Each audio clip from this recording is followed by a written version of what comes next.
नमस्कार, नीलम फॅशन क्रिएशनमध्ये तुम्हा सर्वांचं खूप खूप स्वागत आहे। तर आज आपण 28 साईजचं कटोरी ब्लाउजचं पेपर कटिंग पाहणार आहे। या इथे मला एका ताईंची कमेंट आलेली होती की 28 साईजमध्ये मुंड्याला आकार कसे द्यायचे आणि मुंडा किती इंचावरती घ्यायचा हे सांगा। तर या इथे मी फक्त तुम्हाला मुंड्याला आकार कसे द्यायचे हे सांगणार आहे आणि फक्त पुढचं ड्राफ्टिंग जे असतं ते दाखवणार आहे। तर पहा, 28 साईज आहे, उंची आहे 12 इंच, त्यामध्ये मी 1 इंच एक्स्ट्रा म्हणजे उंचीसाठी घेणार आहे।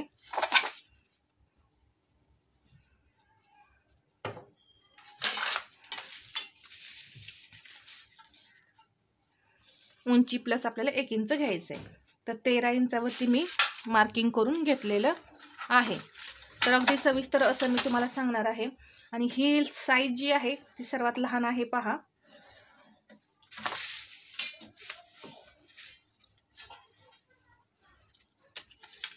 शोल्डर आता डीप नेक मध्ये फक्त शोल्डर 4.5 इंच घ्यायचे। अजून एकदा मी 4.5 इंच मार्किंग केलं। तर पहा, शोल्डर घेतलेला आहे 4.5 इंच आणि मुंडा घ्यायचा आहे 5 इंच।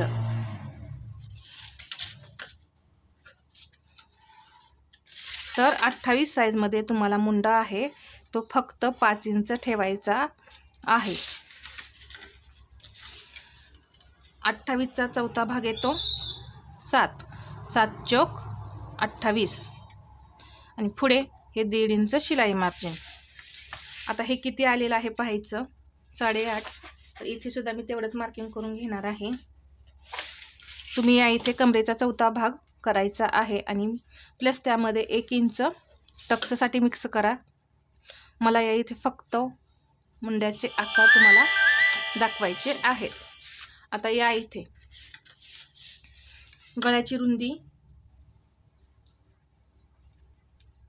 2,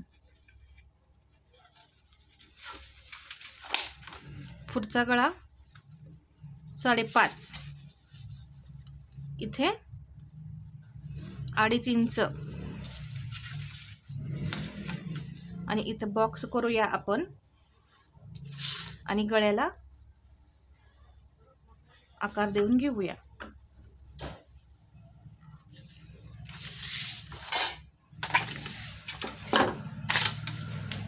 इथे क्रॉसपट्टीसाठी मार्किंग 2.5 इंच, इथे सुद्धा 2.5 इंचावरती मी मार्किंग केलेलं आहे।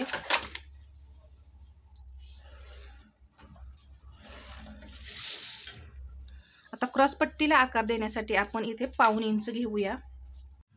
1.5 इंच घेतल्यानंतर मी क्रॉसपट्टीला पहा इथे असं या पद्धतीने आकार देऊन घेतला। आता कटोरी जी आहे ती तुम्ही किती इंचाची ब्लाउजवरती आहे तेवढी या इथे घ्यायची आहे। 4.5 इंच कटोरी जी आहे ती घेणार आहे। इथे सुद्धा मी कटोरी 4.5 इंच घेतली। एक सरळ लाईन मी ओढून घेतलेली आहे।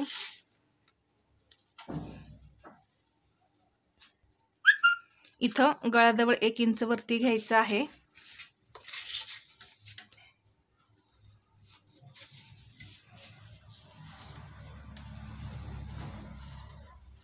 एक तिरकी लाईन ओढून घ्यायची आणि या इथे पहा असा फक्त कटोरीला आकार देऊन घ्यायचा। ही सर्वात सोपी ट्रिक आहे कटोरीला आकार देण्याची। एकदम सुंदर असा कटोरीला आकार येतो। तर 28 साईज मध्ये मी 4.5 इंच या इथे कटोरी घेतलेली आहे। तर आता मुंडा कसा चेक करायचा आहे हे मी तुम्हाला सांगते।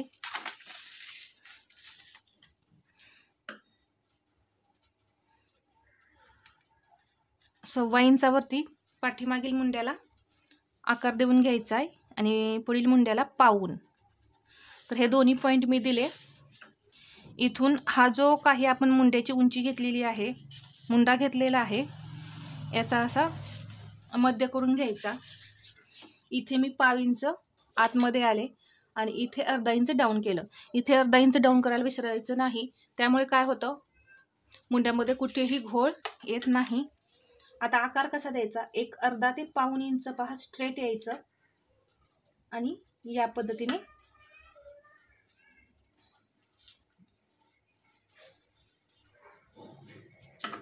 आकार देऊन घ्यायचे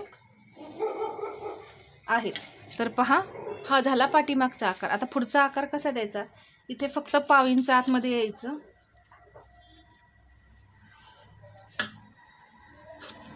आणि इथून सरळ यायचं. सरळ आल्यानंतर हा जो पॉईंट आहे इथे आपल्याला या पद्धतीने आकार द्यायचा आहे. तर ही सर्वात सोपी ट्रिक आहे मुंड्याला आकार देण्याची. आणि मागील व्हिडिओमध्ये मी पहा अगदी सविस्तरपणे तुम्हाला सर्व काही सांगितलेलं आहे, मुंड्याला आकार कसे द्यायचे आहेत. तर आता आपण मुंडा मोजून घेऊया. इथे अर्धा इंच शिलाई मार्जिन सोडून द्यायचं आहे. कशासाठी, तर शोल्डरमध्ये ते जातं. तर आता हा मुंडा मोजूया.